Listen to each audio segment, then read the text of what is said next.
Hello everyone, welcome to SPC centre. This is Prashant Kumar. Friends, आज की इस वीडियो में मैं आप लोगों के साथ फरवरी महीने की करंट अफेयर के एमसीक्यू को डिस्कस करूंगा। यह जो एमसीक्यू होगा वह परफेक्शन आईएएस का 90 डेज प्लानर सीरीज का एक हिस्सा होगा और इसके अंतर्गत हमने सितंबर, अक्टूबर, नवंबर, दिसंबर और जनवरी इन 5 महीनों के करंट अफेयर के एमसीक्यू को पहले मैं डिस्कस कर चुका हूं। आज की इस वीडियो में फरवरी महीने की करंट अफेयर एमसीक्यू को डिस्कस किया जाएगा। आइए इसका डिस्कशन हम लोग प्रारंभ करते हैं। पहला प्रश्न है, निम्नलिखित में से कौन सा कथन दुर्लभ रोग दिवस के अवलोकन और उद्देश्य का सटीक वर्णन करता है? दुर्लभ रोग दिवस के बारे में प्रश्न पूछा गया है। इसका करेक्ट आंसर हो जाएगा ऑप्शन नंबर डी। दुर्लभ रोग दिवस जो है वह प्रतिवर्ष 29 फरवरी को मनाया जाता है। दुर्लभ रोगों के प्रति जागरूकता पर इसमें जोर दिया जाता है और वर्ष 2024 का थीम है अपने रंग साझा करें। तो दुर्लभ रोग दिवस के बारे में ऑप्शन नंबर डी करेक्ट है। एक का आंसर हो जाएगा डी। अगला प्रश्न है, प्रधानमंत्री नरेंद्र मोदी ने हाल ही में भारत के अंतरिक्ष अन्वेषण लक्ष्यों के संबंध में क्या महत्वपूर्ण घोषणा की है? तो हाल ही में प्राइम मिनिस्टर के द्वारा भारत के अंतरिक्ष अन्वेषण लक्ष्यों के बारे में महत्वपूर्ण घोषणा देखा जाए तो उनमें महत्वपूर्ण है कि भारत की योजना अपना स्वयं का अंतरिक्ष स्टेशन बनाने की है, जिसका नाम भारतीय अंतरिक्ष यान रखा जाएगा। अंतरिक्ष स्टेशन को वर्ष 2035 तक पूरा किया जाएगा और 2040 तक एक भारतीय अंतरिक्ष यात्री को चंद्रमा पर भेजने का लक्ष्य रखा गया है। तो 2 का ऑप्शन नंबर डी जो है वह करेक्ट होगा। ऑप्शन नंबर बी करेक्ट है और ऑप्शन नंबर बी इसका आंसर होगा। अगला प्रश्न है, भारत की पहली हाइड्रोजन ईंधन सेल फेरी बोट के संबंध में निम्न में से कौन सा कथन सत्य है? फेरी बोट भारत की पहली हाइड्रोजन ईंधन सेल है, जिसके बारे में कौन सा कथन सत्य है? आंसर है डी। इस जहाज का निर्माण कोचिन शिपयार्ड में किया गया है और यह 50 यात्रियों को ले जाने में सक्षम है। भारत की पहली हाइड्रोजन ईंधन cell ferry boat. Prime minister ने भारत की पहली हाइड्रोजन फ्यूल सेल फेरी का अनावरण किया है। प्राइम मिनिस्टर ने वर्चुअल मोड में भारत की पहली स्वदेशी रूप से निर्मित hydrogen fuel cell ferry boat को हरी झंडी दिखाई। इस जहाज का निर्माण कोचिन शिपयार्ड में किया गया है। तो option number D is correct. अगला प्रश्न है, विश्व स्वर्ण परिषद के संबंध में कौन सा कथन गलत है? विश्व स्वर्ण परिषद, तो ऑप्शन नंबर ए, विश्व स्वर्ण परिषद ने सचिन जैन को भारत के लिए अपना नया सीईओ नियुक्त किया है, करेक्ट है। जैन का व्यापक अनुभव विशेष रूप से आभूषण बाजार और रणनीतिक नेतृत्व में इस महत्वपूर्ण भूमिका के लिए उन्हें उपयुक्त बनाता है, यह भी सत्य है। विश्व स्वर्ण परिषद की स्थापना 1987 में की गई, यह भी सत्य है। इसका मुख्यालय नई दिल्ली में है, यह गलत है। विश्व स्वर्ण परिषद जो है उसका मुख्यालय लंदन में है, न कि नई दिल्ली में। तो ऑप्शन नंबर डी इसका गलत है। तो 4 का आंसर हो जाएगा डी। मोबीक्विक की नई सेवा पॉकेट यूपीआई की मुख्य विशेषता क्या है? मोबीक्विक की नई सेवा पॉकेट यूपीआई की मुख्य विशेषता क्या है? तो आंसर हो जाएगा ऑप्शन नंबर सी। यह उपयोगकर्ताओं को अपना बैंक खाता लिंक किए बिना यूपीआई भुगतान करने की अनुमति प्रदान करता है। यानी कि मोबीक्विक की जो नई सेवा है पॉकेट यूपीआई, उसका मुख्य उद्देश्य है कि यह उपयोगकर्ताओं को अपने बैंक खाता लिंक किए बिना यूपीआई भुगतान करने की अनुमति प्रदान करता है। ठीक है, तो 5 का ऑप्शन नंबर सी इसका आंसर होगा। निम्नलिखित में से कौन सा योजना बनाम राज्य का युग्म गलत है? यानी यहाँ पर योजना और राज्य संबंधित राज्य दिया गया है, इनमें से कौन सा युग्म गलत है? पहला ऑप्शन है सवेरा कार्यक्रम हरियाणा सरकार, यह सही है। हरियाणा सरकार के द्वारा सवेरा कार्यक्रम लॉन्च की गई है, जिसका मुख्य उद्देश्य है स्तन कैंसर का शीघ्र पता लगाना और उसका रोकथाम। दूसरा है वन मित्र बिहार। देखिए, वन मित्र जो है वह बिहार सरकार की योजना नहीं है, बल्कि वन मित्र योजना जो है वह हरियाणा सरकार की योजना है, जिसके अंतर्गत गैर वनीय क्षेत्रों में वृक्षारोपण गतिविधियों में सामुदायिक भागीदारी को प्रोत्साहित करना है। ऑप्शन नंबर सी स्वयं योजना उड़ीसा, यह भी सत्य है। इसके अंतर्गत राज्य के युवाओं को 1 लाख रुपए तक का ब्याज मुक्त ऋण उपलब्ध कराया जाता है। सीएम वयोश्री योजना महाराष्ट्र, यह भी सत्य है। इसके अंतर्गत वरिष्ठ नागरिकों के लिए जो किसी शारीरिक या मानसिक विकलांगता की समस्या से पीड़ित हैं उनके लिए महाराष्ट्र के मुख्यमंत्री के द्वारा सीएम वयोश्री योजना प्रारंभ की गई है। तो कौन सा युग्म गलत है? तो ऑप्शन नंबर बी गलत है, आंसर हो जाएगा बी। प्रधानमंत्री नरेंद्र मोदी ने किस राज्य में इसरो के दूसरे अंतरिक्ष बंदरगाह का उद्घाटन किया है? तो इसरो के दूसरे अंतरिक्ष बंदरगाह का उद्घाटन प्राइम मिनिस्टर के द्वारा तमिलनाडु में किया गया है। इसका 7 का करेक्ट आंसर हो जाएगा बी। देखिए, अगर पहला इसका अंतरिक्ष पोर्ट देखा जाए तो सतीश धवन केंद्र आंध्र प्रदेश श्रीहरिकोटा में स्थित है, और दूसरा तमिलनाडु के कुलसेकरी पट्टिनम में स्थित है। ठीक है, तो यह दूसरा हो गया तमिलनाडु और पहला हो गया आंध्र प्रदेश। 2024 में राष्ट्रीय विज्ञान दिवस का विषय क्या था? यानी कि 2024 में राष्ट्रीय विज्ञान दिवस का थीम क्या है बताना है। तो राष्ट्रीय विज्ञान दिवस कब मनाया जाता है? प्रतिवर्ष 28 फरवरी को राष्ट्रीय विज्ञान दिवस मनाया जाता है, और वर्ष 2024 का थीम था विकसित भारत के लिए स्वदेशी प्रौद्योगिकियां। ठीक है, इंडिजिनस टेक्नोलॉजी। तो इसका 8 का आंसर हो जाएगा बी। वित्तीय साक्षरता सप्ताह के संदर्भ में निम्न कथनों पर विचार करें, कौन सा कथन सत्य है? वित्तीय साक्षरता सप्ताह के बारे में कौन सा कथन सत्य है? देखिए, ऑप्शन नंबर 1 इसका सत्य है कि प्रतिवर्ष 2016 ईस्वी से वित्तीय साक्षरता सप्ताह मनाया जा रहा है। ठीक है, और इसका उद्देश्य युवा वयस्कों के बीच बचत, बजट और चक्रवृद्धि ब्याज की शक्ति जैसी वित्तीय अवधारणाओं के बारे में समझ बढ़ाना है। यह दोनों कथन सत्य है, लेकिन इसका जो थीम है आर्थिक विकास और स्थिरता, इसका थीम नहीं है, बल्कि अगर इसका थीम देखें तो इसका थीम है सही शुरुआत करें, विकसित रूप से स्मार्ट बने। देखिए, यहाँ पर लिखा हुआ होगा सही शुरुआत करें, विकसित रूप से स्मार्ट बने। तो ऑप्शन नंबर 2 इसका गलत है, 1 और 3 इसका आंसर सत्य है। तो आंसर हो जाएगा बी। फरवरी 2024 में प्राइम मिनिस्टर नरेंद्र मोदी के द्वारा शुरू की गई देश भर में दुनिया की सबसे बड़ी सहकारी अनाज भंडारण योजना किसके अंतर्गत आती है? तो इसका आंसर हो जाएगा बी, सहकार से समृद्धि प्रोग्राम। ठीक है, इसका आंसर हो जाएगा बी। प्राइम मिनिस्टर ने दुनिया की सबसे बड़ी अनाज भंडारण योजना की शुरुआत की है। प्राइम मिनिस्टर ने सहकारी क्षेत्र में दुनिया की सबसे बड़ी अनाज भंडारण योजना की शुरुआत की है, जिसमें 1.25 लाख करोड़ रुपए से अधिक का निवेश शामिल है। इसका आंसर हो जाएगा बी। अगला प्रश्न है, प्राइम मिनिस्टर नरेंद्र मोदी के द्वारा नई दिल्ली स्थित भारत मंडपम में उद्घाटन किए गए भारत टेक्स 2024 का प्राथमिक फोकस क्या है? तो भारत टेक्स 2024 का प्राइमरी फोकस जो है स्थिरता पर ध्यान केंद्रित करते हुए व्यापार और निवेश को बढ़ावा देना है। 11 का करेक्ट आंसर हो जाएगा बी। यह अब तक के सबसे बड़े वैश्विक टेक्सटाइल आयोजनों में से एक था भारत टेक्स 2024, जिसका आयोजन नई दिल्ली के भारत मंडपम में किया गया है। आरबीआई ने किस इकाई को भुगतान एग्रीगेटर लाइसेंस प्रदान किया है, जो इस क्षमता में कार्य करने के लिए अनुमत कंपनियों के समूह में शामिल हो गया है? तो इसका आंसर हो जाएगा ए, यानी कि अमेजन पे। फिनटेक शाखा अमेजन पे को आरबीआई से भुगतान एग्रीगेटर लाइसेंस हाल ही में प्रदान किया गया है। तो 12 का आंसर हो जाएगा ए। प्राइम मिनिस्टर ने हाल ही में सिक्किम के किस स्थान पर सिक्किम के पहले रेलवे स्टेशन की आधारशिला रखी है? सिक्किम का पहला रेलवे स्टेशन कहां पर? रांगपो में। 13 का करेक्ट आंसर हो जाएगा बी। जो वन लाइनर प्रश्न है उसको आप लोग याद करते जाइएगा। अगला है कथन और कारण से संबंधित प्रश्न है। पहला है आईआईटी मद्रास के द्वारा विकसित निवेशक सूचना और विश्लेषण प्लेटफॉर्म में स्टार्टअप जीपीटी शामिल है, जो एक एआई आधारित संवादी प्लेटफॉर्म है। बिल्कुल सत्य है। स्टार्टअप जीपीटी का उद्देश्य उद्यम पूंजीपतियों, निवेशक नेटवर्क और सरकारी योजनाओं सहित संसाधनों की एक विस्तृत श्रृंखला तक स्टार्टअप की पहुंच को सुविधाजनक बनाना है, जिससे विकास और सफलता की ओर उनकी यात्रा को सुव्यवस्थित किया जा सके। यहाँ पर दोनों कथन सही है और कथन आर जो है ए का सही स्पष्टीकरण है। तो 14 का करेक्ट आंसर हो जाएगा ए, यानी कि ए और आर दोनों कथन सत्य हैं।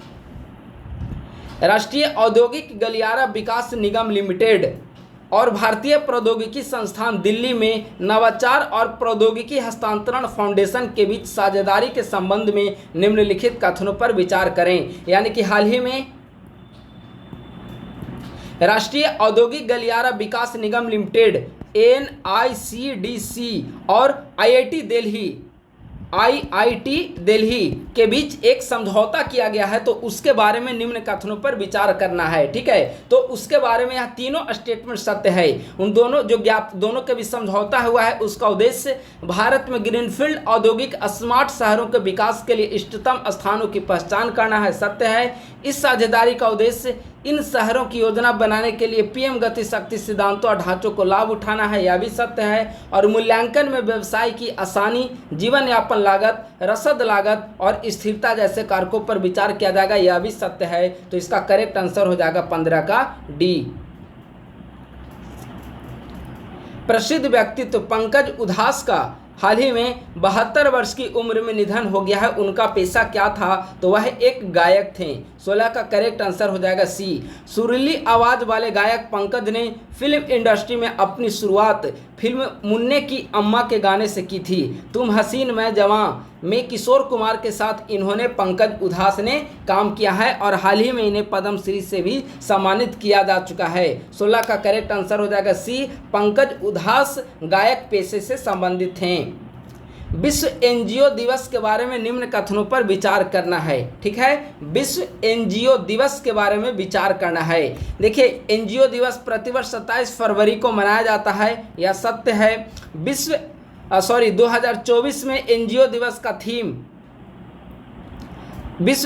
देखिए ये वाला स्टेटमेंट गलत है, तीसरा नंबर, क्योंकि यहाँ पर दिया गया है 2024 में विश्व ओजोन दिवस का थीम विश्व एनजीओ दिवस का थीम वैश्विक शांति और सुरक्षा के लिए युवाओं को सशक्त बनाना, यह इसका गलत है। अगर देखेंगे इसका थीम क्या था, तो यहाँ पर स्पष्ट लिखा हुआ है कि 2024 का विषय सतत भविष्य का निर्माण SDG को प्राप्त करने में एनजीओ की भूमिका था। ठीक है, तो ऑप्शन नंबर आप इसका 3 देखेंगे तो 3 इनकरेक्ट है, क्योंकि ऑप्शन नंबर 3 में जो थीम दिया गया है वह SDG में एनजीओ की भूमिका थीम है, लेकिन यहाँ पर थीम गलत दिया हुआ है। बाकी पहला और दूसरा स्टेटमेंट करेक्ट है। ओजोन दिवस प्रतिवर्ष 27 फरवरी को मनाया जाता है और इसको मनाने की जो अवधारणा है आधिकारिक तौर पर 17 अप्रैल 2010 को लिथुआनिया के विनिमय में बाल्टिक सागर एनजीओ फोरम के दौरान प्रस्तावित और मान्यता प्रदान की गई थी।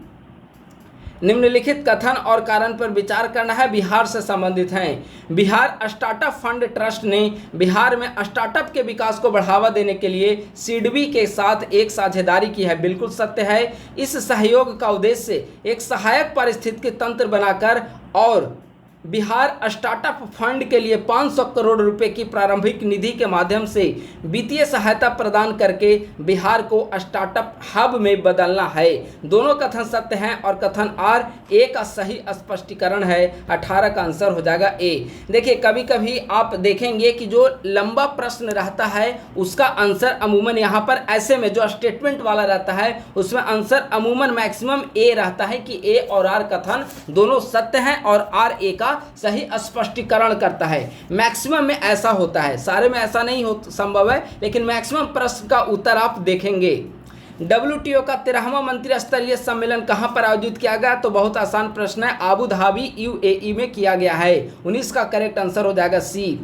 निम्न में से किस देश को FATF की निगरानी बढ़ाने वाले देशों की ग्रे सूची से हटा दिया गया है? तो संयुक्त अरब अमीरात UAE को हाल ही में FATF की निगरानी बढ़ाने वाले देशों की ग्रे सूची से हटा दिया है। तो 20 का आंसर हो जाएगा सी।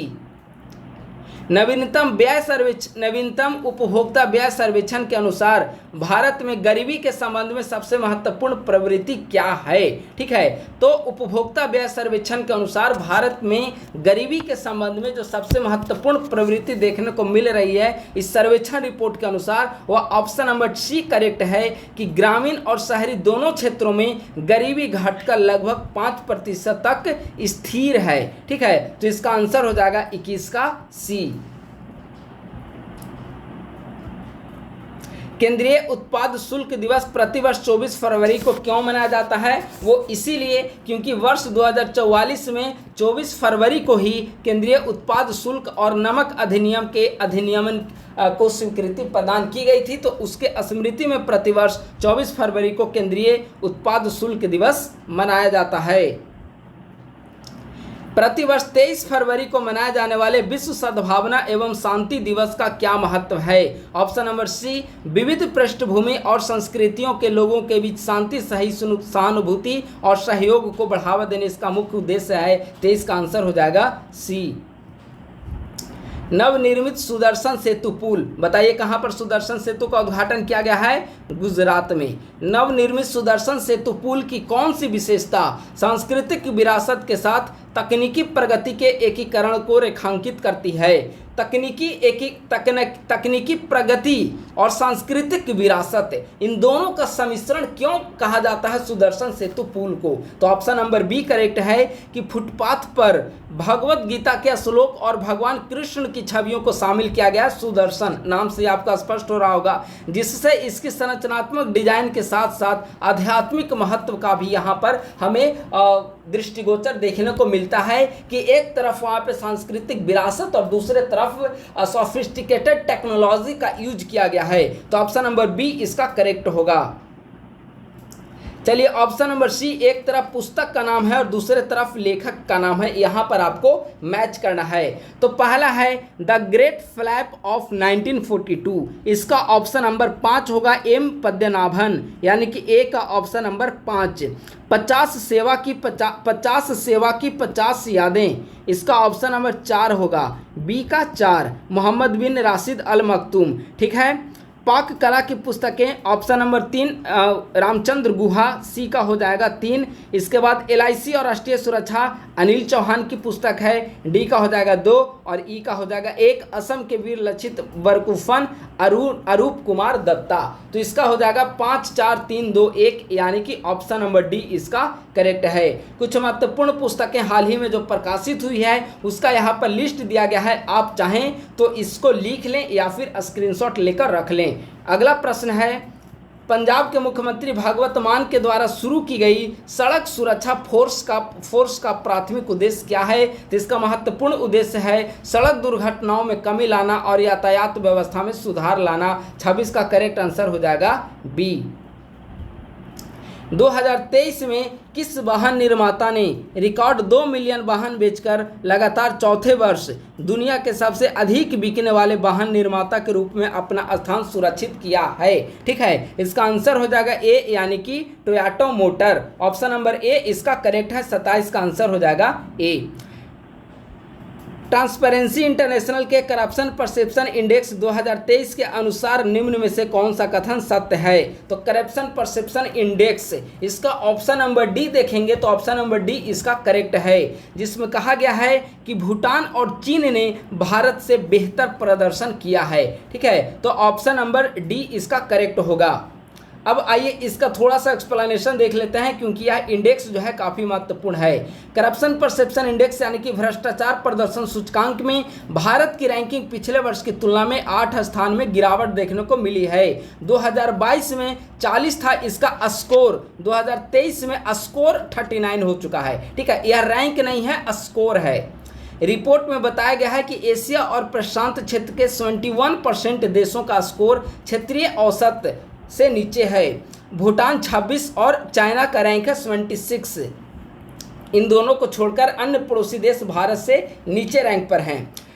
ठीक है, अब भारत का स्थान है 93rd, इंडिया 93rd, रैंक है 93rd और यहाँ पर हमने क्या बताया, अंक स्कोर है कितना बताइए, इसका अपोजिट 93rd का अपोजिट क्या होता है 39, तो स्कोर है 39 और रैंक है इंडिया का 93rd। ठीक है, अगर टॉप कंट्री देखा जाए जहाँ पे सबसे कम भ्रष्टाचार है, डेनमार्क, न्यूजीलैंड और सिंगापुर। ठीक है, जबकि सबसे भ्रष्ट देश देखा जाए तो सोमालिया इस सूची में सबसे नीचे है। लगातार तीसरी बार एशियाई क्रिकेट परिषद के अध्यक्ष के रूप में किसे नियुक्त किया गया, तो इसका आंसर हो जाएगा बी, यानी कि जय शाह को। 29 का आंसर हो जाएगा बी। गणतंत्र दिवस परेड के दौरान किस राज्य केंद्र शासित प्रदेश की झांकी ने सर्वश्रेष्ठ झांकी श्रेणी में प्रथम पुरस्कार जीता है, तो इसका आंसर हो जाएगा बी, यानी कि उड़ीसा राज्य ने। और चीफ गेस्ट कौन थे इस बार, फ्रांस के राष्ट्रपति इसके चीफ गेस्ट थे। निम्नलिखित में से किस वैज्ञानिक को अभूतपूर्व तकनीकों के माध्यम से क्वांटम संचार को आगे बढ़ाने के लिए ब्लावात्निक पुरस्कार से सम्मानित किया गया है, तो क्वांटम संचार को आगे बढ़ाने के लिए ब्लावात्निक पुरस्कार से मेहुल मलिक को सम्मानित किया गया है। 31 का करेक्ट आंसर हो जाएगा बी।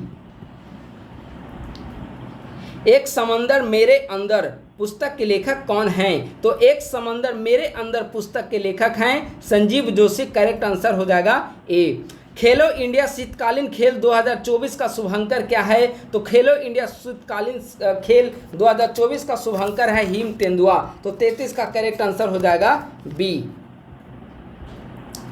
विश्व अंतर्धार्मिक सद्भाव सप्ताह के बारे में निम्न में से कौन सा कथन सत्य है। ठीक है, तो अंतर्धार्मिक सद्भाव सप्ताह के बारे में देखेंगे तो सभी ऑप्शन जो है, जितने ऑप्शन यहाँ पर दिए गए हैं ऑप्शन सारे करेक्ट हैं, यानी कि विश्व अंतर्धार्मिक सद्भाव सप्ताह प्रतिवर्ष फरवरी के प्रथम सप्ताह में मनाया जाता है। इसकी अवधारणा जॉर्डन के राजा अब्दुल्ला द्वितीय के द्वारा UNGA United nation general assembly में प्रस्तुत की गई थी और इसका उद्देश्य विभिन्न धर्म के लोगों के बीच शांति और समझ को बढ़ावा देना है। तो सारे स्टेटमेंट इसके सही है। 34 का आंसर हो जाएगा डी। किस संगठन ने multi span mobile bridging system सर्वत्र को विकसित किया है, तो सर्वत्र को DRDO के द्वारा विकसित किया गया है। 35 का करेक्ट आंसर क्या हो जाएगा बी। ठीक है, सर्वत्र को किसने विकास किया है, DRDO ने। ट्रांस फैटी एसिड चर्चा में रहा, ट्रांस फैटी एसिड क्या है, तो ट्रांस फैटी एसिड जो है वह अर्ध ठोस से ठोस वसा जो दो रूपों में पाए जाते हैं, औद्योगिक रूप से उत्पादित और प्राकृतिक रूप से पाए जाने वाले, यह है trans fatty acid. Trans fatty acid TFA अर्ध ठोस से ठोस वसा होते हैं जो दो रूपों में पाए जाते हैं, एक औद्योगिक रूप से उत्पादित और दूसरा प्राकृतिक रूप से पाए जाने वाले। TFA यानी कि ट्रांस फैटी एसिड का सेवन दिल के दौरे और हृदय रोग से मृत्यु के बढ़ते जोखिमों से जुड़ा हुआ है। अगला प्रश्न है, निम्नलिखित में से कौन सा देश ब्रिक्स में शामिल नहीं है, बताइए इनमें से कौन सा देश, बहुत आसान प्रश्न है, ब्रिक्स में शामिल नहीं है, तो इसका करेक्ट आंसर हो जाएगा अर्जेंटीना सी। ब्रिक्स में शामिल करने को लेकर इसका प्रस्ताव जरूर था लेकिन इस देश ने शामिल होने से इनकार कर दिया। ठीक है, तो आंसर हो जाएगा 37 का सी। मलेशिया के 17वें राजा के रूप में हाल ही में किसने शपथ ली है, तो मलेशिया के 17वें राजा सुल्तान इब्राहिम इस्कंदर बने हैं। ठीक है, इसका करेक्ट आंसर हो जाएगा बी। 2024 में वर्ल्ड वेटलैंड डे का विषय क्या है, 2024 में वर्ल्ड वेटलैंड डे कब मनाया जाता है, विश्व आर्द्र भूमि दिवस, प्रतिवर्ष 2 फरवरी को मनाया जाता है विश्व आर्द्र भूमि दिवस, और 2024 का थीम है आर्द्र भूमि और मानव कल्याण, वेटलैंड एंड ह्यूमन वेलफेयर। ठीक है, तो 39 का 39 का आंसर हो जाएगा बी।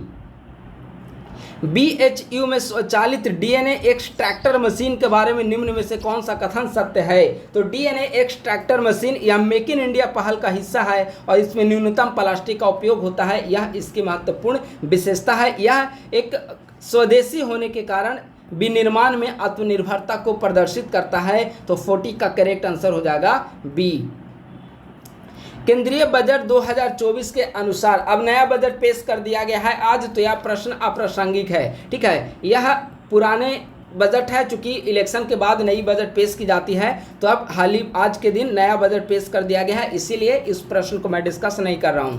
तमिल सुपरस्टार विजय ने कौन सी राजनीतिक पार्टी शुरू की है? विजय आपने नाम सुना होगा, इनका मूवी भी आप जरूर देखे होंगे, काफ़ी फेमस एक्टर हैं। हाल ही में इन्होंने एक राजनीतिक पार्टी, पॉलिटिकल पार्टी को लॉन्च किया है, जिसका क्या नाम है? ठीक है, तो इसका नाम है तमिलागा वेट्री कजगम। ठीक है, 42 का करेक्ट आंसर हो जाएगा सी। 2024 पेरिस ओलंपिक खेलों के लिए मसाल वाहक के रूप में किसे नामित किया गया है? तो मसाल वाहक के रूप में अभिनव वृंदा को नामित किया गया है। 43 का करेक्ट आंसर क्या हो जाएगा? बी। हरिद्वार में स्मार्ट गश्त के लिए उत्तराखंड पुलिस ने क्या पहल की है? स्वसंतुलन वाले इलेक्ट्रिक स्कूटर को पेश किया है। ठीक है, तो 44 का करेक्ट आंसर हो जाएगा सी। 2024 ब्रांड गार्जियनशिप इंडेक्स के संदर्भ में निम्नलिखित कथनों पर विचार करें। क्या है प्रश्न? 2024 ब्रांड गार्जियनशिप इंडेक्स के बारे में विचार करना है। ठीक है, पहला, रिलायंस इंडस्ट्रीज लिमिटेड के अध्यक्ष और एमडी मुकेश अंबानी दुनिया के शीर्ष स्थान हासिल किया? नहीं, मुकेश अंबानी दुनिया के नंबर 1 पे नहीं है, पहला आंसर गलत। दूसरा, 2024 brand guardianship index brand finance के द्वारा संकलित है, सत्य है। अंबानी ने माइक्रोसॉफ्ट के सत्या नडेला, गूगल के सुंदर पिचाई, एप्पल के टिम कुक और टेस्ला के एलन मस्क जैसी उल्लेखनीय हस्तियों से बेहतर प्रदर्शन किया है। लेकिन ऑप्शन नंबर 2 और 3 सत्य, लेकिन ऑप्शन नंबर 1 गलत है। ब्रांड फाइनेंसन के सर्वेक्षण के सर्वे के अनुसार अंबानी ने ब्रांड गार्जियनशिप इंडेक्स स्कोर 80.3 हासिल किया है, जो चीन स्थित टेंसेंट के हुआतेंग मा से थोड़ा सा नीचे रखता है। उसका स्कोर 81.6 है और मुकेश अंबानी का स्कोर 80.3 है, तो नंबर 1 पे नहीं है। प्रथम पुरुष FIH हॉकी विश्व कप के संदर्भ में निम्नलिखित कथनों पर विचार करें। कौन सा कथन इसका गलत है? ध्यान देंगे, कौन सा कथन गलत है? तो देखिए, पहला कथन इसका गलत है, क्योंकि भारत ने पुरुष FIH हॉकी विश्व कप में दूसरा स्थान नहीं, बल्कि भारत ने 5th स्थान हासिल किया है। दूसरा, मलेशिया को हराकर नीदरलैंड विजयी हुआ, सत्य है। और मेजबान देश ओमान, यह भी सत्य है। तो कौन सा कथन गलत है? केवल एक स्टेटमेंट गलत है, ऑप्शन नंबर ए। 46 का आंसर हो जाएगा ए।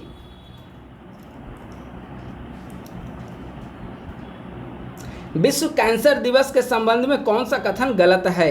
विश्व कैंसर दिवस के बारे में कौन सा कथन गलत है? तो देखिए, थीम जो है देखभाल की खाई को पाटें, हर किसी को कैंसर देखभाल तक पहुंच का अधिकार है, यह सत्य है। अगर कैंसर दिवस देखेंगे तो प्रतिवर्ष 4 फरवरी को कैंसर दिवस मनाया जाता है, तो ऑप्शन बी जो है यहीं पे इनकरेक्ट हो गया। ठीक है, बाकी इसकी उत्पत्ति 1999 में पेरिस में आयोजित कैंसर के विरुद्ध विश्व शिखर सम्मेलन से जुड़ी हुई है, यह भी सत्य है। और इसका उद्देश्य कैंसर के खिलाफ लड़ाई में वैश्विक सहयोग की आवश्यकता पर जोर देना, यह भी सत्य है। लेकिन ऑप्शन नंबर बी गलत है कि विश्व कैंसर दिवस प्रतिवर्ष 4 जनवरी को मनाया जाता है, यह कथन गलत है।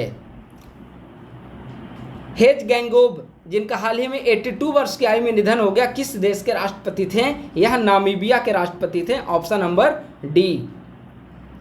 अल सल्वाडोर के संबंध में निम्न कथनों पर विचार करें। ठीक है, अल सल्वाडोर के बारे में विचार करना है, कितने कथन सही हैं इसके बारे में आपको बताना है। अल सल्वाडोर के बारे में पहला है, राष्ट्रपति नायाब बुकेले ने अल सल्वाडोर के चुनाव में शानदार प्रदर्शन किया, सत्य है। इसकी राजधानी सैन सल्वाडोर है, यह भी सत्य है। इसकी आधिकारिक भाषा अंग्रेजी है, गलत। अल सल्वाडोर की आधिकारिक भाषा जो है वह अंग्रेजी नहीं बल्कि स्पेनिश है। ठीक है, यहाँ की अगर मुद्रा देखें तो बिटकॉइन और अमेरिकी डॉलर यहाँ की प्रमुख मुद्राएं हैं। तो कितने कथन सही हैं? तो 3 में से केवल 2 कथन सही हैं, आंसर हो जाएगा बी, यानी कि सिर्फ 2। 50 नंबर प्रश्न है, हाल ही में उत्तराखंड उच्च न्यायालय की पहली महिला मुख्य न्यायाधीश कौन बनी है? तो रितु बाहरी उत्तराखंड उच्च न्यायालय की पहली महिला मुख्य न्यायाधीश बनी, 50 का आंसर हो जाएगा बी, जो अपने आप में एक ऐतिहासिक है। सुरक्षित इंटरनेट दिवस के बारे में कौन सा कथन सत्य है? सत्य कथन बताना है। ठीक है, पहला, सुरक्षित इंटरनेट दिवस 26 फरवरी को मनाया जाता है, गलत। सुरक्षित इंटरनेट दिवस जो है वह 6 फरवरी को मनाया जाता है, पहला कथन हो गया गलत। ठीक है, तो केवल एक गलत है। अब ऑप्शन नंबर 1 में देखिए, ऑप्शन नंबर ए में 1 दिया हुआ है, तो ये तो गलत हो गया। ठीक है, ऑप्शन नंबर बी में भी देखिए 1 दिया हुआ है, यह भी गलत हो गया। डी में भी 1 दिया हुआ है, यह भी गलत हो गया। तो बच गया ऑप्शन नंबर सी, तो 51 का करेक्ट आंसर हो जाएगा सी, यानी कि ऑप्शन नंबर 2 और 3 इसका करेक्ट है।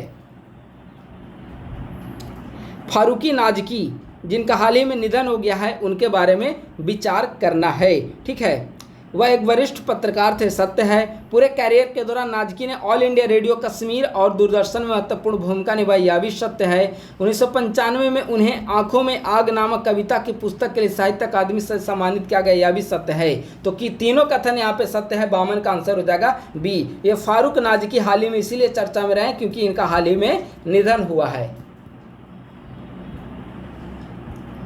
नई दिल्ली में विद्यांजलि छात्रवृत्ति कार्यक्रम SCIL का उद्घाटन किसने किया? ठीक है, तो केंद्रीय शिक्षा मंत्री धर्मेंद्र प्रधान के द्वारा विद्यांजलि छात्रवृत्ति कार्यक्रम ADCIL इसका उद्घाटन किया है। ठीक है, तो इसका आंसर हो जाएगा 53 का सी।